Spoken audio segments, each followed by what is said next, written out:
and welcome to our Human-Centered Design Q&A webinar. Woohoo! So exciting. You've got the Bella Vista, part of the Bella Vista Studios team here. I'm Hannah and this is Kim, and we are Human-Centered Design practitioners. And thank you for everyone who signed up to watch the recording. We hope it adds a lot of value to you, and we think it's awesome that you're so interested in human-centered design, because from our perspective, it will make such a difference to your process as a learning designer. So it's awesome that you're interested and you're here getting this information. So you're going to receive the recording. Some of you may jump in live, which is awesome as well. So anyone who jumps in live will be answering your questions. Otherwise, we've got pre-collected questions that we'll be answering. And some of you are here to learn about human-centered design in general. And others are interested in the cohort, which is starting on Monday, which is super exciting.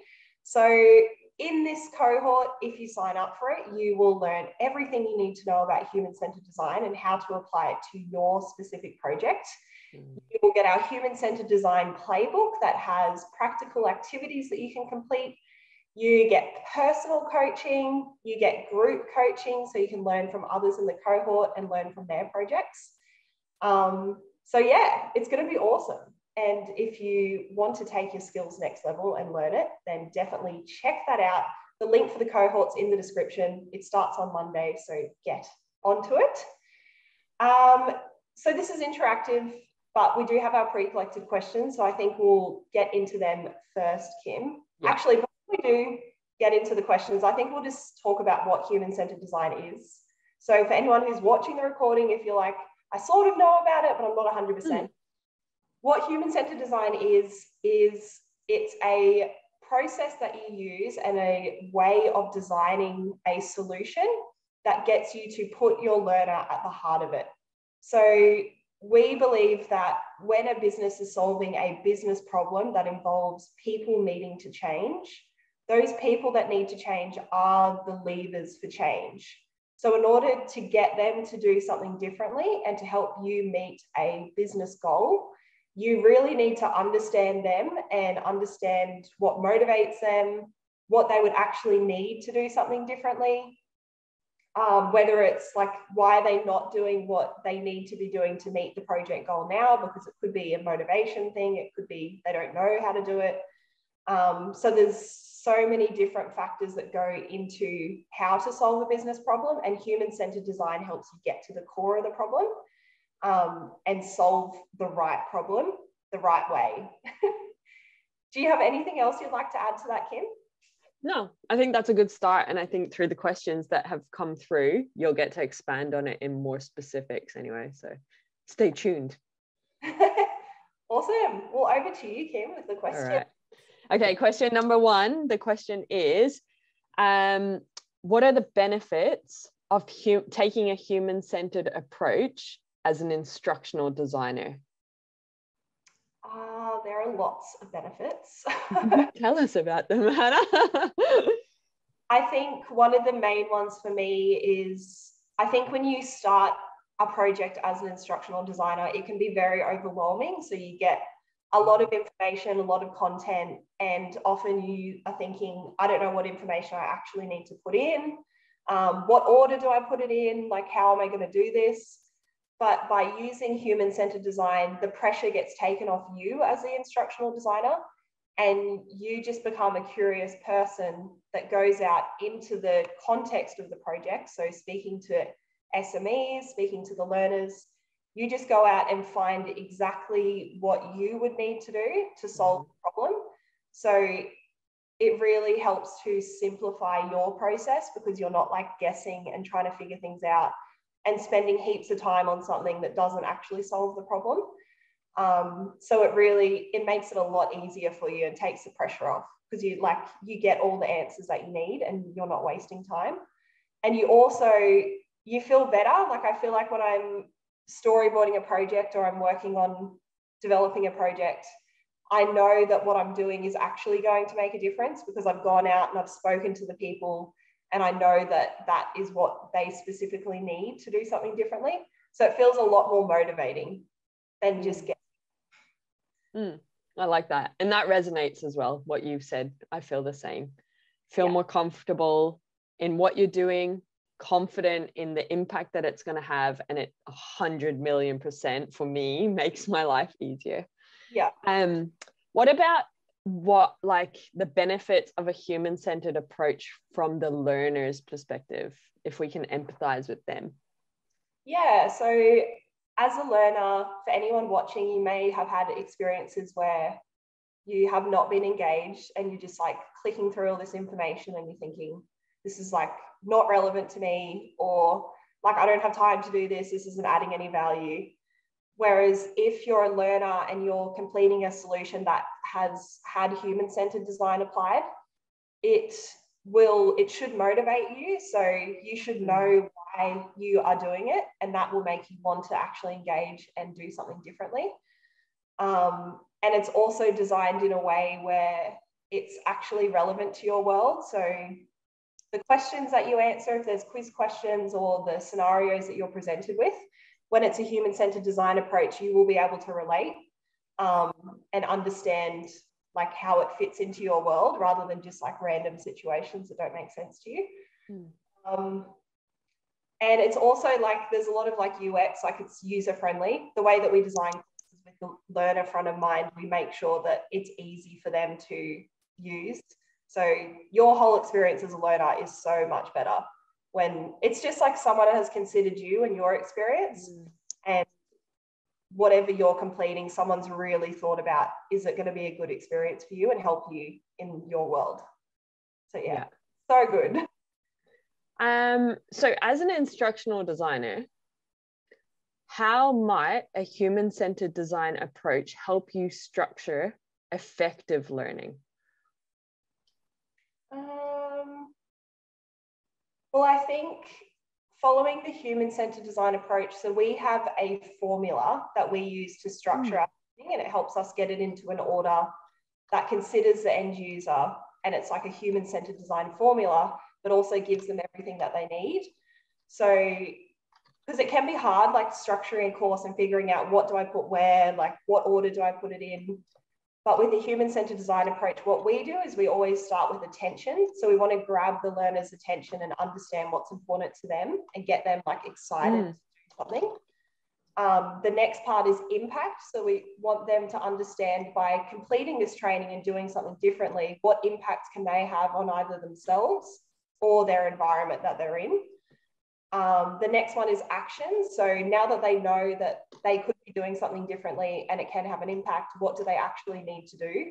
Yeah. So we tell them, okay, these are the exact things that you need to do, and we put it in a context that's relevant to their environment. And then lastly, it's support. So we've given them what they need, but potentially they might want to extend their learning or learn more, or they might need a little bit of extra support in order to do what they need to do. So we give them that support, and they can do that outside of the learning experience, whether it's talking to their supervisor, looking at a tip sheet, looking at a policy.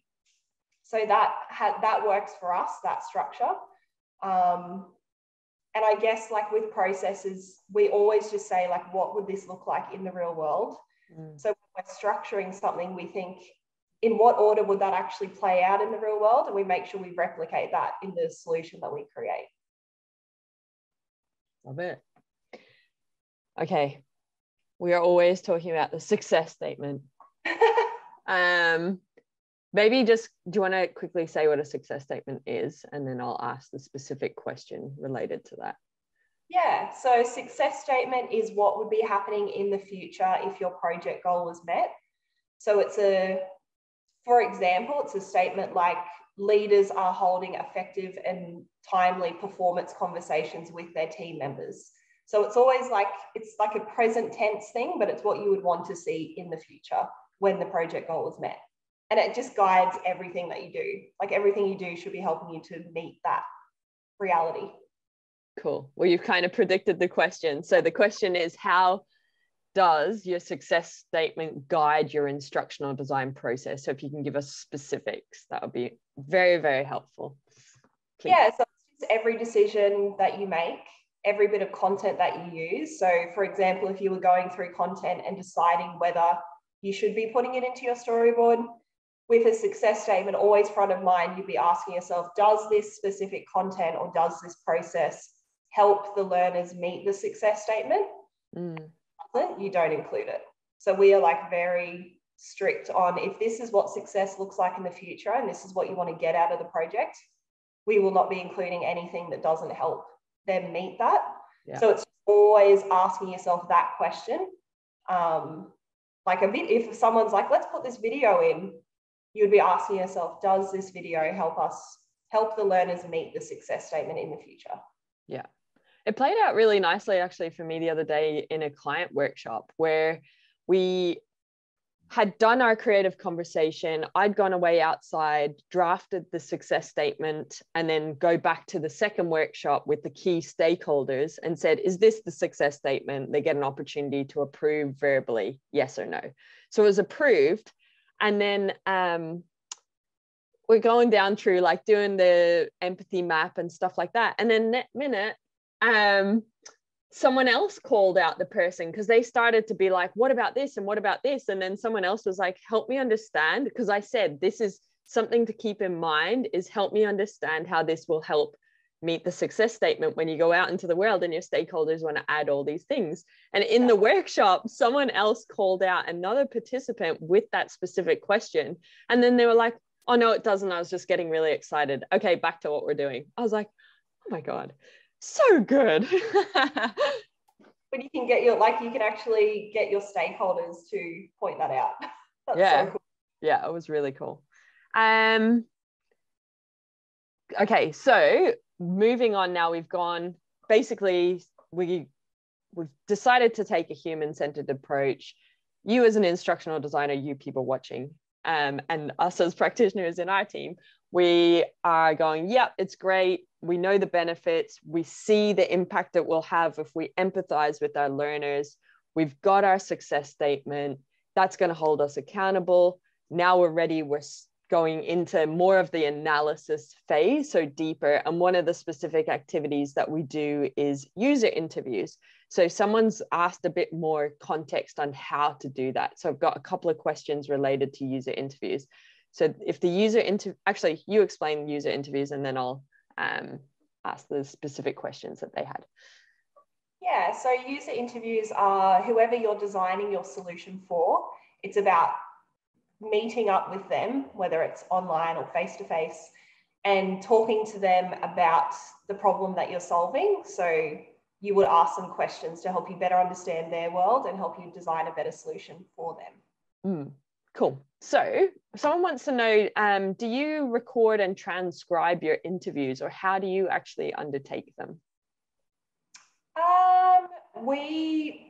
I personally don't. So I just, as I'm interviewing the person or I'm in a workshop with a group of users or SMEs, I transcribe and type what they're telling me.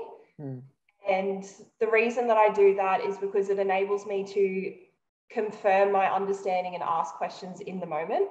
So if they're telling me information, if I'm just recording it and I'm not like confirming or fully understanding what they're wanting, it helps me to like type it out and say, okay, so you're saying that if this happened, this is what you would do. And if I type it out, I look at what I've written and it doesn't quite sit right and I wouldn't be able to do anything with that in the storyboard, then I can ask questions in the moment and get that script or whatever I'm writing on screen to the right level that it needs to be at. And I think it's good to do that in the moment because often we've found that it's good to get what you need within the time that you have with the users or the SMEs, because often they have a busy life, like they've got other things to do in their job. And once that time's up, it can be hard to get into contact with them and get the information that you need. So we work at like a very rapid pace and we're like, okay, what do we need? Like, you've said this, what does that mean? How does that help me do the storyboard? And it's all about like getting that information out in the moment. I love that. I think what you're saying, it's like a mindset. You're in that instructional design mindset. And it's like, I can appreciate if you've ever been like in a meeting afterwards or something where you've taken notes and you're like, I don't remember what this note actually refers to. So it makes sure that you're most effective with those user interviews and that you can make sense of them in the moment, get what you need to then be able to apply or do something with that information that you gather. So I love that insight. I am also personally the same in terms of that approach, and I don't transcribe it. But I do have a friend, they actually run a user interview lab, and it's like fully kitted out for the other extreme where they have, I guess, picture like a conference room where there's video cameras. They have like, I've only like seen pictures and stuff, so I can't say that I've experienced it, but it reminds me of like those police interview rooms where there's like the one-way thing. Yeah, so they have that, and people sit behind and observe, and they've got their note-taking, audio recording, but they're writing big reports afterwards as well. So I guess they need to go back. Also, I know that it suits that person's working style, that they are wanting to observe the behaviors and the audio, get everything documented, and their client or stakeholders' expectations want that as well, because they might use that in other parts of the business. But they've got the extreme. They use people as well to transcribe specific data from the recordings as well into a template that they have. So I think it's, yeah, the awareness of your own working style and how you're going to use the information next is probably a good question to ask yourself as a practitioner.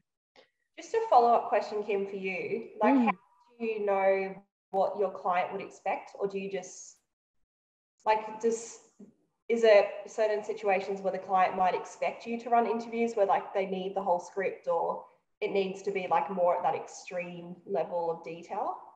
Yeah, I think through a conversation, we kind of come up with that. Like I get either they communicate or I pick up on these things. This user interview may be important to another initiative in the business that another group of people could use. And therefore, because we don't want to taint that user interview in terms of like, you're now sitting in front of many people and you're expected to perform and do something and speak your truth and be vulnerable.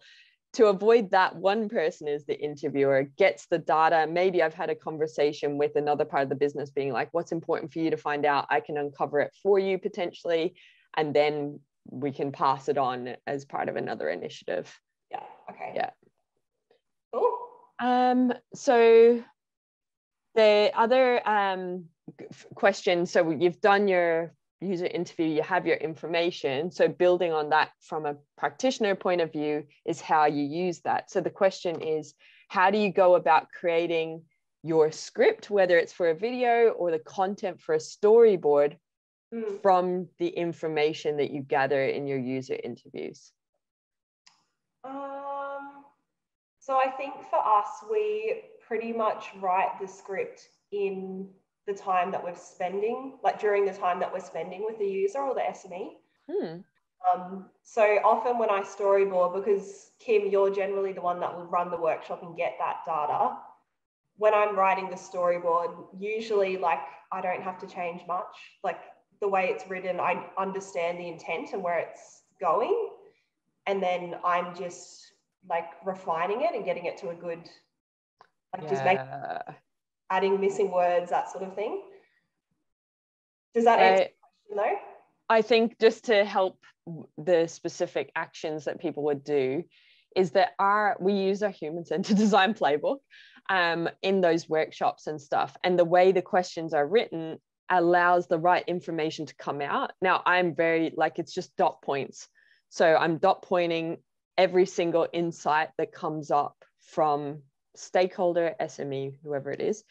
And what Hannah gets is my dot points. And what you do is you then massage my dot points into full sentences, and you kind of order them, because like I've got many stakeholders giving me information, or the information comes from a human being, kind of like mine right now, a bit scattered and all over the place. So what Hannah does, no, there is method to my madness. But what Hannah does, I think, initially is you kind of order it like this is the beginning, middle, and end, and you start to see themes, you massage it into some sort of structure, and then you start putting full sentences, and that's what you're talking about, like adding words and things like that. But the essence of the intent or the message that you need to get across is already there. You're not having to think from scratch, which is bringing you back to what you were saying earlier around the benefits of human-centered design, where you have what you need to storyboard. Yeah, definitely. What about, oh yeah, go on. I think sometimes it is in the template anyway, like the way that we have the playbook, it's very clear as the instructional designer where it fits in. But I think maybe the other part would be like, okay, I have this script and this information. What learning objective does that help me meet? And information mapping. So I get all of the content that I have, including the outputs from like user interviews, discovery workshop, and I have all of the learning objectives, and I'm matching up that content to the learning objectives. So it's really just like a puzzle, like you're just putting the pieces together, and then at the end of the information mapping, it all makes sense, and then you just have to write it out into sentences in your storyboard. So it's like it makes it so simple. Yeah, for you, not for me, but no, it is. It's very methodical. Is that like in an order? Like it's just, yeah, massage it, put it into an order. It's like step by step. Yeah. Cool. All right, last question then. With your human-centered activities that you run or specific steps for you as a practitioner, how do they help you design scenarios or activities for your training? There's a few elements here. That's all right. Just whatever comes up that might add value.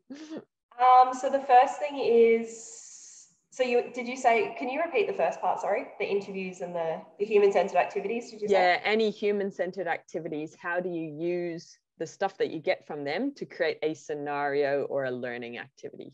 Yeah, cool. So the first part is you can create a persona. So getting all the information from the end users, you start to build a representation of what they're like, what their needs are, what the motivations are, what their environment looks like. And that helps me build a scenario, because if I can step into the shoes of the learner and think, okay, this is what their environment's like, this is what their world is like, I can create a scenario that really reflects that and puts them in their own world and lets them practice in their world. So that's one part. One of the other activities we do is we get the users or the SMEs to actually create a scenario for us. And it's not because we're just trying to give them work that we don't want to do. It's just the fact that like they have all of this information in their head and they have all of this context and understanding that we do not have. We're not in their world, we're not in their office, we're not out in the field with them, so we don't fully get it. So what we do is we facilitate a activity with them and guide them through creating a scenario. So we use the CAF model, so the CCAF, and that gets like, I think it's the context. So what's the situation that they're in, the challenge, the action that they need to take, and then feedback. So once we've got those outputs, like I generally have a scenario there, and it's just about, again, just refining it and getting the wording right and making sure it's written in a way that's user-friendly and makes sense. But here, like that's the thing about human-centered design, you get all of the content, you're just guiding your stakeholders through a process that enables you to get everything that you need, and then you're just refining it at the end. Yeah, I agree. It is so easy. And even one that I'm just thinking, we've spoken about the success statement. This makes my life way easier, because if I was to sit down and write learning objectives, or what do you call them, learning outcomes, whatever people want to refer to them as, where the hell would you start? But a success statement, so you hold your creative conversation. The free preview is in the course if you go check it out, so you can figure out what we do there. But that allows you to write a success statement, and from there you literally have the words or the objectives, the audience, what people need to do, so that you can just massage that again and go, okay, that key thing there, that's a learning objective. Take it out, make the learning objective specific. So that's even how it guides you as well. That's another human-centered activity that allows you to be very on point, very intentional with the content and the training experience that you're creating. Definitely. All right, Hannah, thank you so much for being an incredible gem of information and demonstrating those skills within our team as well. I know that we as a team benefit, and so do our clients and our learners. And thank you for sharing for the people that are watching this webinar and for the people that sent through the questions as well. But that's all we've got if you want to wrap it up. Yeah, cool. Well, thank you everyone for watching and for showing interest in human-centered design. It definitely excites Kim and I. We have a lot of energy around it and we know how it can make your life so much easier. So good on you. If you're interested in the cohort, check it out in the description. Starts on Monday. It's going to be incredible. We always get really good feedback about it and it really helps people to take their projects to the next level. But yeah, I think that's it for now. Thank you so much for tuning in. Peace out. What's up, awesome human? Thank you on behalf of myself and the Belle Vista Studios team for continuously choosing to learn with us. We really appreciate it. If the tips and the insights and the context resonate with you and you want to take your skills to the next level or you want to make your life way easier, you will love our Creator Hub. The Creator Hub is a place for people like you and us. Basically, it's the stuff that we use internally at Belle Vista Studios and then we just share it publicly with you. The Creator Hub is created by instructional designers for instructional designers, and what you'll love there at the moment is we've got a quiz, Could I Be a Better Instructional Designer, that has so much tips in the feedback if you're interested in human-centered design or just taking your skills to the next level in terms of the solutions you're creating and the problems you want to solve. But in there as well, aren't we cute? That's us.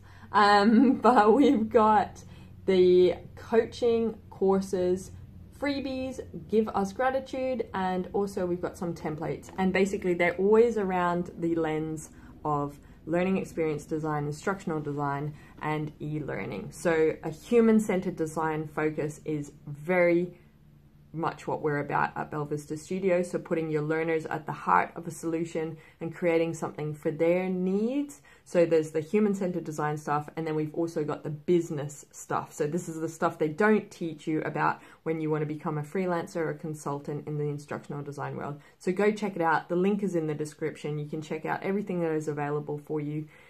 Thank you for choosing to learn with us.